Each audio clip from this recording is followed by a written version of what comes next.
ಬಿಜೆಪಿಯವರು ರಾಜ್ಯ ಸರ್ಕಾರದ ಮೇಲೆ ಆರೋಪ ಮಾಡ್ತಿದ್ದಾರೆ ಸರ್. ರಾಜ್ಯ ಸರ್ಕಾರನೇ ಹೆಚ್ಚಿರೋದು. ಬಿಜೆಪಿಯವರು ತಿಳುವಳಿಕೆ ಇಲ್ಲದೆ ಇರ್ತಕ್ಕಂಥ ಜನ. ತಿಳುವಳಿಕೆ ಇದ್ದರೆ ಆ ರೀತಿ ಎಲ್ಲ ಮಾತಾಡ್ತಿರಲಿಲ್ಲ. ಮೆಟ್ರೋಗೆ ಯಾರು ಅನುಮತಿ ಕೊಡೋದು? ಕೇಂದ್ರ ಸರ್ಕಾರ. ಅದು ಎನ್ವೈರ್ಮೆಂಟಲ್ ಕ್ಲಿಯರೆನ್ಸ್ ಇರ್ಬೋದು, ಅಥವಾ ಬೇರೆ ಯಾವುದೇ ನಾವು ಲೋನ್ ತೊಗೋಬೇಕಾಗಿದ್ದರೂ ಕೂಡ ಪ್ರತಿಯೊಂದಕ್ಕೂ ಕೂಡ ಕೇಂದ್ರದಲ್ಲಿ ಮೆಟ್ರೋಗೆ ಒಂದು ಮಂಡಳಿ ಇದೆ. ಆ ಮಂಡಳಿಯ ಅಧ್ಯಕ್ಷರು ಕೇಂದ್ರದಲ್ಲಿರ್ತಕ್ಕಂಥ ಅರ್ಬನ್ ಡೆವಲಪ್ಮೆಂಟು ಸೆಕ್ರೆಟರಿ ಯಾರು ಇರ್ತಾರೆ ಅವರು ಅಧ್ಯಕ್ಷರಾಗಿರ್ತಾರೆ. ದೇಶದ ಯಾವುದೇ ರಾಜ್ಯದಲ್ಲಿ ಮೆಟ್ರೋ ಎಲ್ಲೆಲ್ಲಿದೆಯೋ ಅಲ್ಲೆಲ್ಲ ಕೂಡ ದರ ಏರಿಕೆ ಬಗ್ಗೆ ಅಥವಾ ಇನ್ನೇನಾದರೂ ಮಹತ್ತರ ತೀರ್ಮಾನಗಳು ತಗೊಳ್ಳೋದ್ರ ಬಗ್ಗೆ, ಆಮೇಲೆ ಯಾವುದು ಬೇಡ, ನಾವು ಟ್ರೈನು ಈಗ ಚಂದಾಪುರ, ಬೆಂಗಳೂರಿಂದ ಸಿಲ್ಕ್ ಬೋರ್ಡಿಂದ ಚಂದಾಪುರಕ್ಕೆ ಟ್ರೈನ್ ಹೋಗಬೇಕು, ಅದಕ್ಕೆ ಪರ್ಮಿಷನ್ ಕೊಡೋದು ಯಾರು? ಮೆಟ್ರೋ ಮಂಡಳಿ ಅನುಮತಿ ಕೊಡೋವರೆಗೂ ನಾವು ಟ್ರೈನ್ ಓಡಿಸೋಂಗೇ ಇಲ್ಲ. ಇದೆಲ್ಲ ಕೂಡ ಬಿ ಜೆ ಪಿಯವರಿಗೆ ನಾಟಕಕಾರರು, ಕಲಾಕಾರರು ಇವರು. ಸುಳ್ಳು ಹೇಳೋದ್ರಲ್ಲಿ ಎತ್ತಿದ ಕೈ. ಈಗ ನಮ್ಮ KSRTC ದರ ಏರಿಕೆ ಮಾಡಿದ್ವಿ. ದರ ಏರಿಕೆ ಮಾಡಿದಾಗ ನಾವೇನಾದರೂ ಇಲ್ಲ ನಮ್ಮ ಬೇರೆಯವ್ರ ಮೇಲೆಲ್ಲ ಹಾಕಿದ್ವಾ? ಹೌದು, ದರ ಯಾಕೆ ಯಾವ ಕಾರಣಕ್ಕೆ ಏರಿಸಿದ್ರು ಅಂತ ನಾನು ಕೂಡ ನಿಮ್ಮ ಮುಂದೆನೇ ಎಲ್ಲ ಹೇಳಿದ್ದೀನಿ. ಇವತ್ತು ನೋಡಿ, PC ಮೋಹನ್ ಅವರು ಪ್ರಧಾನಮಂತ್ರಿಗಳು ಲೆಟರ್ ಬರೀತಾರೆ. ಏನಂತ ಬರೀತಾರೆ? ಮೆಟ್ರೋ ದರ ಏರಿಸಬೇಡಿ ಅಂತ. ಪ್ರಧಾನಮಂತ್ರಿಗಳಿಗೆ ಲೆಟರ್ ಬರೆದ್ರೆ ಯಾರು ಇದಕ್ಕೆ ಕಾರಣ? ಯಾರಾಗಾದರೆ ಪ್ರಧಾನಮಂತ್ರಿಗಳಿಗೆ PC ಮೋಹನ್ ಅವರು 8-9 ಲಕ್ಷನ ಓಡಾಡ್ತಾರೆ, ಜನಕ್ಕೆಲ್ಲ ತೊಂದರೆ ಆಗುತ್ತೆ, ದರ ಏರಿಸಬೇಡಿ ಅಂತ ಕೇಂದ್ರ ಸರ್ಕಾರಕ್ಕೆ ಪತ್ರ ಬರೀತಾರೆ. ನಾವು ಏರಿಸುವಾಗಿದ್ದರೆ ನಮ್ಮ ಮುಖ್ಯಮಂತ್ರಿಗಳು ಹೇಳೋರು. ಆಮೇಲೆ ಇಲ್ಲಿ ನೋಡಿ, ಇವತ್ತು ಮೆಟ್ರೋದವರು ಅಧಿಕೃತವಾಗಿ ಬಿಡುಗಡೆ ಮಾಡಿದ್ದಾರೆ. ರೈಲ್ವೇನವರು ದರ ಏರಿಕೆ ಮಾಡೋದಕ್ಕೆ ಪರ್ಮಿಷನ್ ಕೊಟ್ಟಿದ್ದೀವಿ ಅಂತ ಮೆಟ್ರೋ ರೈಲ್ವೆ ಡಿಪಾರ್ಟ್ಮೆಂಟ್ನವರು ಅಧಿಕೃತವಾಗಿ ಮಾಡಿದ್ದಾರೆ. ಇದರಲ್ಲಿ ರಾಜ್ಯ ಸರ್ಕಾರದ್ದು ಹಣ ಇರುತ್ತೆ ಮೆಟ್ರೋಗೆ. ಕೇಂದ್ರ ಸರ್ಕಾರ ಅನುಮತಿ ಕೊಡ್ತಾರೆ ಮೆಟ್ರೋ ಮಾಡೋದಕ್ಕೆ, ಮೆಟ್ರೋ ಸಾಲ ತಗೊಳ್ತಾರೆ, ಮತ್ತು ರಾಜ್ಯ ಸರ್ಕಾರ ಕೂಡ ಸಬ್ಸಿಡಿ ರೂಪದಲ್ಲಿ ಹಣ ಕೊಡುತ್ತೆ, ಜೊತೆಗೆ ಬ್ಯಾಂಕ್ ಲೋನು ತಗೊಳ್ತಾರೆ. ತಗೊಂಡು ಮೆಟ್ರೋ ನಡೆಯುವಂಥದ್ದು. ಅದರಿಂದ ಬಿ ಜೆ ಪಿಯವರು ಬೆಲೆ ಏರಿಕೆ ಮಾಡಿದಾಗ ಕಾಂಗ್ರೆಸ್ ಮೇಲೆ ಹಾಕೋದು, ಏನೋ ಇಳಿಸ್ಬಿಟ್ರೆ ಕೇಂದ್ರ ಸರ್ಕಾರ ಮೋದಿ ಇಳಿಸ್ಬಿಟ್ರು ಅಂತ ಹೇಳೋದು.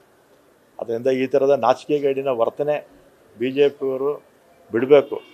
ಧೈರ್ಯವಾಗಿ ಹೇಳಬೇಕು, ಹೌದು ಮೆಟ್ರೋ ಖರ್ಚು ಜಾಸ್ತಿ ಆಗ್ತಾ ಇದೆ, ಬೆಲೆ ಏರಿಕೆ ಮಾಡ್ತಾ ಇದ್ದೀವಿ ಅಂತ ಧೈರ್ಯವಾಗಿ ಹೇಳಬೇಕು ಅವರು.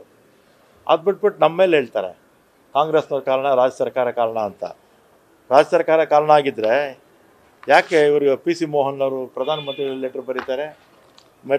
ಮೆಟ್ರೋದವರು ಅಧಿಕೃತವಾಗಿ ಇವತ್ತು ಅಫಿಷಿಯಲ್ಲಾಗಿ ರೈಲ್ವೆ ಡಿಪಾರ್ಟ್ಮೆಂಟ್ನವರು ಬೆಲೆ ಏರಿಕೆ ಮಾಡಿದ್ದಾರೆ, ಅದಕ್ಕೆ ಅಧಿಕೃತವಾಗಿ ಅನೌನ್ಸ್ ಮಾಡಿದ್ದಾರೆ. ರಾಜ್ಯ ಸರ್ಕಾರ ಕೂಡ ಕೇಂದ್ರ ಸರ್ಕಾರಕ್ಕೆ ಪತ್ರ ಬರೆದು ಟಿಕೆಟ್ ದರ ಕಡಿಮೆ ಮಾಡೋದಕ್ಕೆ ಪತ್ರ ಏನಾದರೂ ಬರೀತೀರಾ ಅಂತ ರಾಜ್ಯ ಸರ್ಕಾರ? ಇಲ್ಲ, ಅದಕ್ಕೆ ಸಂಬಂಧಪಟ್ಟಾಗೆ ನಮ್ಮ ಶಿವಕುಮಾರ್ ಅವರು ಇದ್ದಾರಲ್ಲ, ಸಂಬಂಧಪಟ್ಟ ಮಂತ್ರಿಗಳು, ಅವ್ರು ಮಾತಾಡ್ತಾರೆ. ಆಮೇಲೆ ನನ್ನ ಅಭಿಪ್ರಾಯದಲ್ಲಿ ಮೆಟ್ರೋ ಇರ್ಬೋದು ಅಥವಾ BMTC ಇರ್ಬೋದು, ಅಂದರೆ transport corporation, KEB, water supply department, ಇದೆಲ್ಲ ಕೂಡ ನೋ ಪ್ರಾಫಿಟ್ ನೋ ಲಾಸಲ್ಲಿ ನಡೆಯುವಂಥ ಸಂಸ್ಥೆಗಳಾಗಬೇಕು. ಆಮೇಲೆ ಸಂಸ್ಥೆಗಳನ್ನ ಹಾಳು ಮಾಡಿದ್ರೆ ಸಂಸ್ಥೆಗಳು ಭಾಳ ದಿನ ಉಳಿಯೋದಿಲ್ಲ. ಈ ಮೆಟ್ರೋ ಇರ್ಬೋದು, ರೋಡ್ ಟ್ರಾನ್ಸ್ಪೋರ್ಟ್ ಕಾರ್ಪೊರೇಷನ್ಸ್ ಇರ್ಬೋದು, BDOSB ಇರ್ಬೋದು, ಅಥವಾ ವಾಟರ್ ಸಪ್ಲೈ ಇದಿರ್ಬೋದು, ನಮ್ಮ ದೇಶದಲ್ಲಿರ್ತಕ್ಕಂಥ ಜನ ಹೋಗಿ ಆ ಸಂದರ್ಭದಲ್ಲಿ ಕುಂಭಮೇಳ ನಡೆಯುವಂಥ ಒಂದು ಸಮಯ ನಿಗದಿ ಆಗಿರುತ್ತಲ್ಲ, ಆ ಸಂದರ್ಭದಲ್ಲಿ ಹೋಗಿ ಸ್ನಾನ ಮಾಡ್ತಾರೆ. ಯಾಕಂದರೆ ಒಳ್ಳೆಯದಾಗುತ್ತೆ ಅಂತ ಹೇಳ್ತಾರೆ. ಖರ್ಗೆ ಅವರು ಯಾವ ಅರ್ಥದಲ್ಲಿ ಹೇಳಿದ್ದಾರೆ ಅಂದರೆ, ಈ ಬಿ ಜೆ ಪಿಯವರು ಅಧಿಕಾರಕ್ಕೆ ಬಂದ ಮೇಲೆ ಬೇಕಾಷ್ಟು ತಪ್ಪುಗಳು ಮಾಡಿಬಿಟ್ಟಿದ್ದಾರಲ್ಲ, ಇವ್ರಿಗೆ ಒಳ್ಳೇದಾಗಲ್ಲ ಅಂತ ಹೇಳಿರ್ಬೇಕಷ್ಟೇ. ಬಿ ಜೆ ಪಿಯವರಿಗೆ, ಸಾಮಾನ್ಯ ಜನಕ್ಕೆ ಕೋಟ್ಯಾಂತರ ಜನ ಯಾರ್ಯಾರು ಹೋಗಿ ಸ್ನಾನ ಮಾಡ್ತಾರೆ, ಅವರಿಗೆಲ್ಲ ಒಳ್ಳೇದಾಗುತ್ತೆ ಅಂತಲೇ ಖರ್ಗೆ ಅವರು ಹೇಳಿರ್ತಾರೆ. ಬಿ ಜೆ ಪಿಯವರು ಈ ತಪ್ಪುಗಳು ಮಾಡಿದಾರಲ್ಲ ಅಂಥವ್ರಿಗೆ ಒಳ್ಳೇದಾಗಲ್ಲ ಅಂತ ಹೇಳಿರ್ಬೇಕು ಅಷ್ಟೇ ಅವರು. ಏಪ್ರಿಲ್ನಲ್ಲಿ ಏನಾದರೂ ಬದಲಾವಣೆ ಆಗ್ಬೋದಾ ಸರ್? ಖರ್ಗೆ ಅವರು ಏನು ಹೇಳಿದ್ದಾರೆ, ನಮ್ಮ ಅಧ್ಯಕ್ಷರು ಬಹಿರಂಗವಾಗಿ ಎಲ್ಲೂ ಮಾತಾಡ್ಬಾರ್ದು ಅಂತ ಹೇಳಿದ್ದಾರೆ. ಅದರಿಂದ ನಾವು ಏನೇ ಇದ್ರೂ ಕೂಡ ಸೀಕ್ರೆಟಾಗಿ ಮಾತಾಡ್ಕೊಳ್ತೀವಿ. 4 ಗೋಡೆ ಮಧ್ಯೆ ಸರ್? 4 ಗೋಡೆ ಮಧ್ಯೆ ಬಂಗಾರಪೇಟೆ ನಾರಾಯಣ ಸ್ವಾಮಿ ಅವರು ಹೇಳಿದ್ದಾರೆ ಏಪ್ರಿಲ್ನಲ್ಲಿ ಒಂದಷ್ಟು ಬದಲಾವಣೆ ಆಗುತ್ತೆ. ನನಗೆ ಗೊತ್ತಿಲ್ಲಪ್ಪ. ಈಗ ಖರ್ಗೆ ಅವರು ನಮ್ಮ ಪಕ್ಷದ ಅಧ್ಯಕ್ಷರು, ಎಲ್ಲೋ ಮಾತಾಡಬಾರ್ದು ಅಂತ ಹೇಳಿದ ಮೇಲೆ ನಾನು ಮಾತಾಡಿದ್ರೆ ತಪ್ಪಾಗುತ್ತೆ, ಮಾತಾಡಲೂಬಾರ್ದು. ನಾರಾಯಣ ಸ್ವಾಮಿ ಅವರಿಗೆಲ್ಲ ಎಲ್ಲ ಮುಖಂಡರಿಗೂ ಕೂಡ ನಾನು ಕೂಡ ಮನವಿ ಮಾಡ್ತೇನೆ, AICC ಅಧ್ಯಕ್ಷರು ಏನು ಹೇಳಿದ್ದಾರೆ ಅದನ್ನು ಪಾಲಿಸಿ ಅಂತ. ಈ BJP ಅವ್ರು ಕಿತ್ಲಾಡ್ತಿರೋ ಸಾಲದಾ ಅಲ್ವಾ? ನಾವು ಯಾಕೆ ಕಿತ್ಲಾಡೋಕೆ ಹೋಗ್ಬೇಕು? ಕಿತ್ಲಾಡೋಕೆ ಹೋಗ್ಬಾರ್ದು. ಜನ ಏನಕ್ಕೆ ನಮಗೆ 136 ಸ್ಥಾನ ಕೊಟ್ಟು ನಮ್ಮನ್ನು ಕೂಡಿಸಿರೋದು? ಪಬ್ಲಿಕ್ ಕೆಲಸ ಮಾಡಬೇಕು ನಾವು. ಇನ್ನು 3 ವರ್ಷ ಇದೆ. ಅಷ್ಟರಲ್ಲಿ ನಾವೇನು ಚುನಾವಣೆ ಸಂದರ್ಭದಲ್ಲಿ ಏನು ಆಶ್ವಾಸನೆ ಕೊಟ್ಟಿದ್ದೀವೋ ಅದನ್ನು ಈಡೇರಿಸುವಂಥ ಕೆಲಸದ ಬಗ್ಗೆ ನಾವೆಲ್ಲ ಕೂಡ ಯೋಚನೆ ಮಾಡಬೇಕು. ಕಿತ್ಲಾಡ್ಕೊಳಕ್ಕೆ ಹೋಗ್ಬಾರ್ದು. BJP ಅವ್ರ ಥರ ನಾವು ಕಿತ್ಲಾಡ್ಕೊಂಡ್ರೆ ನಮಗೂ BJP ಅವ್ರಿಗೆ ವ್ಯತ್ಯಾಸ ಏನಿರುತ್ತೆ?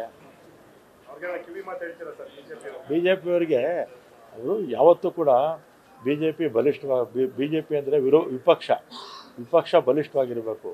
ದೇಶದಲ್ಲಿ ಕಾಂಗ್ರೆಸ್ಸು ವಿಪಕ್ಷವಾಗಿ ಬಲಿಷ್ಠವಾಗಿರಬೇಕು. ಆಡಳಿತ ಪಕ್ಷಗಳು ಯಾವುದೇ ಇರಲಿ, BJP ಇರಲಿ, ಕಾಂಗ್ರೆಸ್ ಇರಲಿ, JDS ಇರಲಿ, ಅವರು ಆಡಳಿತ ಮಾಡುವಂಥ ಸಂದರ್ಭದಲ್ಲಿ ವಿಪಕ್ಷಗಳು ಯಾವತ್ತೂ ಕೂಡ ಸರ್ಕಾರದ ಕಿವಿ ಹಿಂಡುವಂಥ ಕೆಲಸವನ್ನು ಮಾಡಬೇಕು. ಅದು ಬಿಟ್ಬಿಟ್ಟು ಬರೀ ಕಿತ್ಲಾಡ್ಕೊಂಡೇ ಇದ್ರೆ BJP ಅವರು. ನ್ಯೂಸ್ ಫಸ್ಟ್ ನಿರ್ಭೀತಿಯಿಂದ ನಿಮ್ಮ ಪರವಾಗಿ.